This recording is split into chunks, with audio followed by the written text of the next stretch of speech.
I was speaking to my good friend Orville. We were sitting on a park bench watching the pigeons. I was on the left, he was on the... Oh, wait, was I on the right or left? Anyways, it doesn't matter. We were sitting on there watching the pigeons.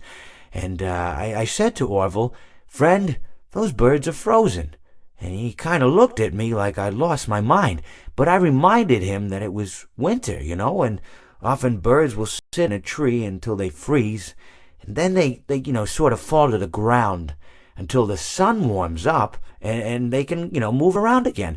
So I said to Orville, "You might as well save those breadcrumbs until the birds thaw, because they can't very well enjoy them in the condition they're in."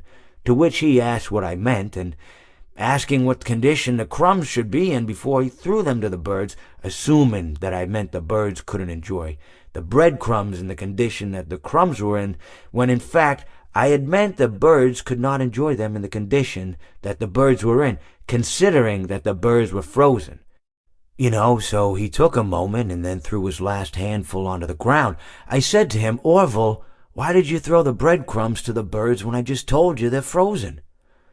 To which he responded, "The breadcrumbs are not frozen." Again, misunderstanding my words. I didn't mean to say that the breadcrumbs were frozen when I said I told you they're frozen.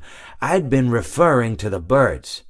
In hindsight, what I should have said was, and this would make perfect sense, "Why did you throw the breadcrumbs to the birds when the birds are frozen?"